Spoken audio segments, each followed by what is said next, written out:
पकड़ो पकड़ो पकड़ो, अरे बच्चे को लेकर भाग गया, पकड़ो। अरे क्या हुआ भाई, सुबह सुबह अपने गांव में ये शोर कैसा? अरे किसी के घर में चोरी या डकैती हुई है क्या? नहीं भाई, ध्यान से सुनो, लोग ढोल नगाड़े पीट रहे हैं, शायद कोई जंगली जानवर हो।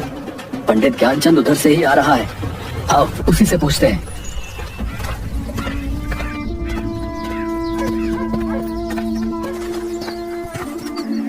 पंडित जी, ये कैसा शोर है? कोई जानवर गांव में घुस गया है क्या? अरे नहीं भाई, आज गांव से फिर एक बच्चा कोई जानवर पकड़कर जंगल में ले गया। हे भगवान, अब तो हमारे बच्चे अपने गांव में भी सुरक्षित नहीं हैं। पता नहीं क्या होने वाला है। सुन रही हो भाग्यवान, बंकू से कहना घर में ही रहे, इधर उधर खेलने ना जाए।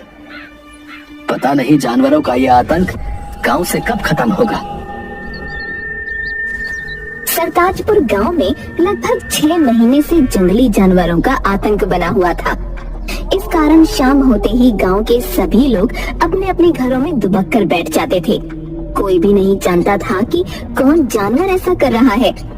कोई भालू का आतंक बताता तो कोई सियार का, कोई जंगल के राजा शेर को इसका जिम्मेदार ठहराता। इसी कारण सरपंच हुकुम चंद ने चौपाल पर एक सभा बुलाई थी। प्यारे गांव वासियों, जैसा कि आप जानते हैं कि पिछले 6 महीने से रोज कोई जानवर हमारे बच्चों को जंगलों में ले जाकर मार कर खा जाता है। हम उसी पर चर्चा के लिए आज यहाँ पर एकत्रित हुए हैं। सरपंच जी, आए दिन हमारे गांव से बच्चे गायब हो रहे हैं। अगर ऐसा ही चलता रहा तो गांव के सारे बच्चे मार डाले जाएंगे। हमें कुछ ना कुछ तो करना ही होगा। इसके लिए हमें पहले पता लगाना होगा कि कौन जानवर ऐसा कर रहा है, ताकि हम लोग उस जानवर से छुटकारा पा सके। यही ठीक रहेगा, क्योंकि जंगल में तो सैकड़ों जानवर हैं। हम किस किस को अपना निशाना बनाता रहेंगे? लेकिन इसका पता लगाएगा कौन कि किस जानवर की ये करतूत है? इसके लिए एक दल बनाना होगा जो जंगली जानवरों के गांव में प्रवेश पर नजर रखेगा। हाँ, यह ठीक रहेगा। मैं और कल्लू बाबा दोनों मिलकर रात में पहरा देंगे और पता लगाएंगे कि कौन सा जानवर हमारे बच्चों को गायब कर रहा है।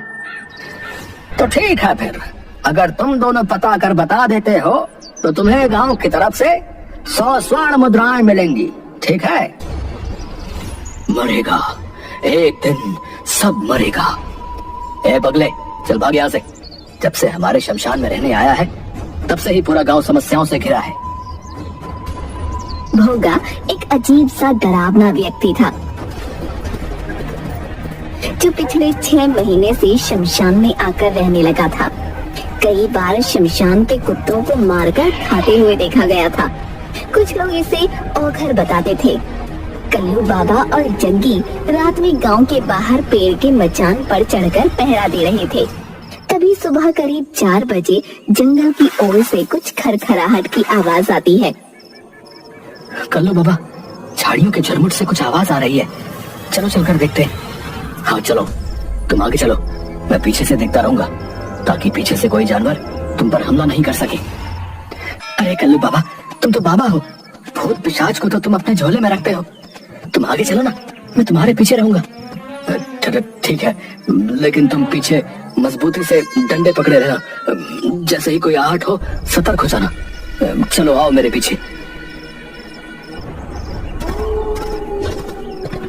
भूत पिशाच निकट नहीं आवे, महावीर जब नाम सुनावे।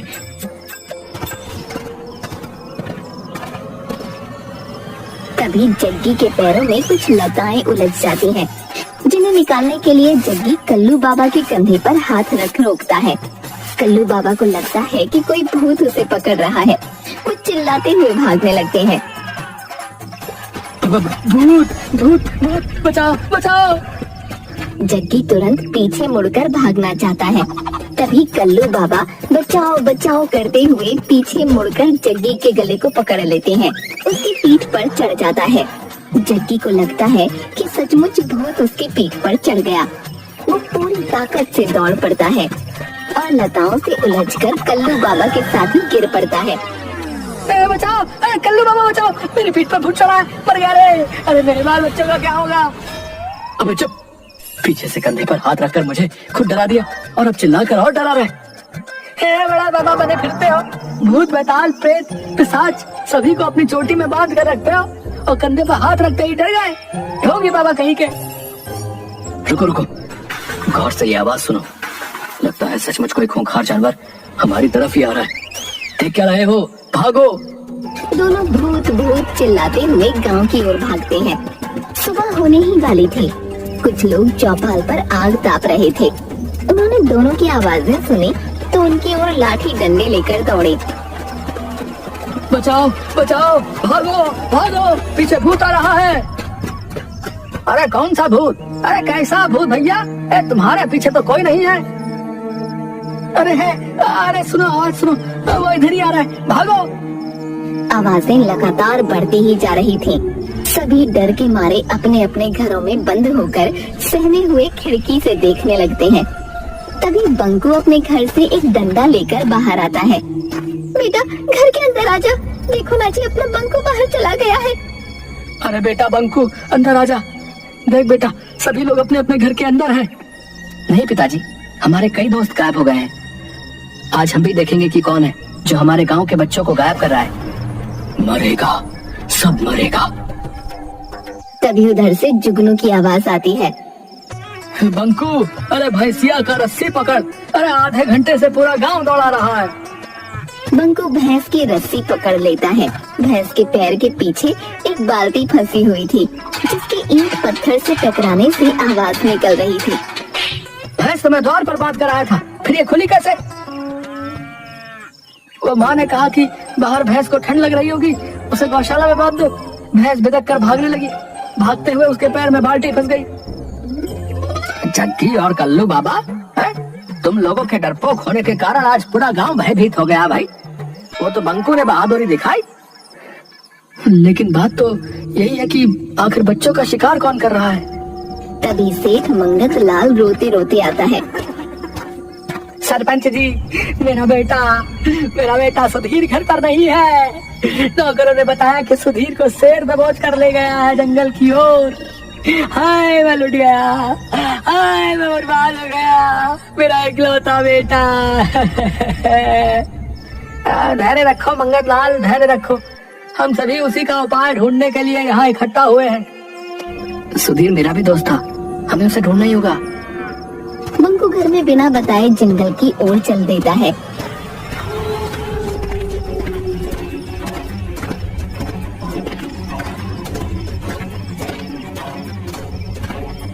एक नदी किनारे रुककर बंकू पानी पीने लगता है। तभी काला नाग उसे डस लेता है। उसी समय तपस्वी देवराज वहाँ से गुजरते समय बंकू को तड़पता देख उसके पास आ जाते हैं। सांप को पानी में जाता देख तपस्वी देवराज तुरंत समझ जाते हैं कि बालक को सांप ने काट लिया है। वो अपने हाथों से डसे हुए स्थान पर हाथ फेरते हैं। बंकू तुरंत उठकर बैठ जाता है। तुम कौन हो बालक? इस घने जंगल में कैसे आ गए? प्रणाम महाराज, मैं बंकू हूँ। मेरे गांव से प्रतिदिन एक बच्चे को इस जंगल का शेर लाकर मारकर खा जाता है, मैं उसे ही खोजने आया हूँ। तुम्हारे इस नेक कार्य से मैं प्रसन्न हुआ। जाओ, मेरा आशीर्वाद है कि कोई भी तुम्हें मार नहीं सकता। जानवर के सामने तुम में उससे 10 गुना शक्ति आ जाएगी। बंकू वहाँ से चलकर शेर की गुफा के सामने उसके गांव के बच्चों का बहुत सा कपड़ा पड़ा दिखाई देता है। वो जोर से चिल्लाता है, बच्चों का शिकार कर खाने वाले कायर शेर, बाहर निकल। दम है तो मुझसे मुकाबला करके दिखा। अबे पिद्दी बालक, भाग जा यहाँ से। शायद तू मुझे नहीं जानता, मैं कायर नहीं, मैं जंगल का राजा शेर हूँ। जा, इस गलती के लिए मैं तुझे माफ करता हूँ। जा अपने गांव लौट जा। अच्छा, तो अभी भी बड़ी बड़ी बातें निकल रही हैं। क्या राजा का यही काम है कि निरीह बच्चों को चुपके से उठा कर ले आए और उसे खा जाए? एक बार कह दिया ना कि मैं ऐसे कायरों वाले काम नहीं करता। शायद तुझे तुम्हारी मौत यहाँ खींच कर लाई है। क्यों? एक बालक के सामने अपने कुकर्मों को बताते हुए शर्म आ रही है? बस बहुत हो गया, अब मैं और बर्दाश्त नहीं कर सकता। शेर छलांग मारकर बंकू को दबोच लेता है। दोनों में गुत्थम गुत्था हो जाती है, लेकिन कुछ ही पलों में बाजी पलट जाती है। तपस्वी देवराज के दिए हुए वरदान की वजह से बंकू शेर से जीत जाता है। कौन हो तुम बहादुर बालक, और मुझ पर ऐसा इल्जाम क्यों लगा रहे हो? मैं सरताजपुर में रहता हूँ, जहाँ से तुम कल भी मेरे दोस्त सुधीर को दबोच कर ले आए हो, जिसका प्रमाण तुम्हारी गुफा के सामने पड़े कपड़े हैं।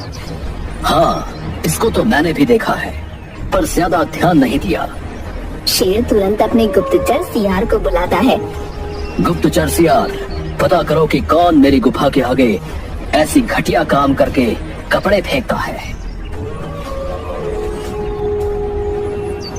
महाराज, ये काम किसी आदमी का है। देखिए, कोई कपड़ा फटा हुआ नहीं है, सभी कपड़े सही सलामत खोले गए हैं। जबकि अगर जानवर करता तो कपड़ों के चीथड़े होते।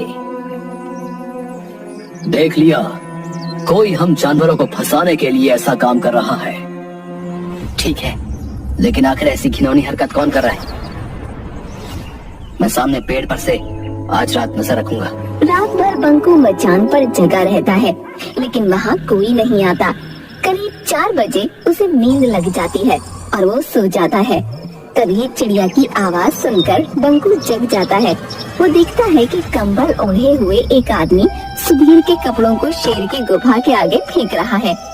बंकू मचान से उतरकर उस आदमी को पकड़ लेता है। वक्त तक आए, जरा अपना चेहरा तो दिखा।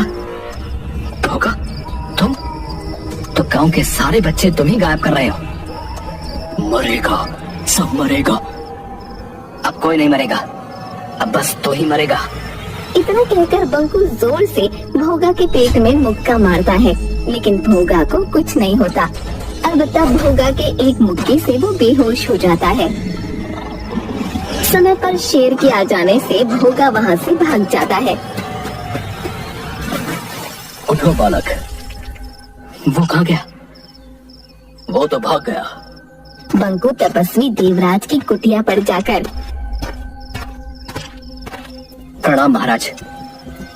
आदमखोर शेर को मार डाला तुमने? नहीं महाराज, आदमखोर शेर नहीं, आदमखोर शमशान में रहने वाला भोगा है। लेकिन आपके वरदान ने उस पर क्यों काम नहीं किया? मैंने वरदान दिया था कि जानवर के सामने तुम में उससे 10 गुना शक्ति आ जाएगी। ये आदमी पर लागू नहीं होता। उस भोगा में तो बहुत शक्ति है, उसे परास्त करना मुश्किल है। भोगा ने एक ऋषि को खाने में मांस दे दिया था। तब ऋषि ने उसे शमशान का मांस खाने का श्राप दे दिया था। उसको मारने का क्या उपाय है महाराज? वो सिर्फ बेल के पेड़ की लकड़ी से बने औजार से ही मर सकता है। लेकिन उसे मारने के तुरंत बाद 200 गज उसकी परिधि से बाहर निकलना होगा, नहीं तो सामने वाला भी मर जाएगा। बंकू बेल के पेड़ की लकड़ी को नुकीला करके भाला बना लेता है और चीते पर बैठ शमशान पहुंच जाता है।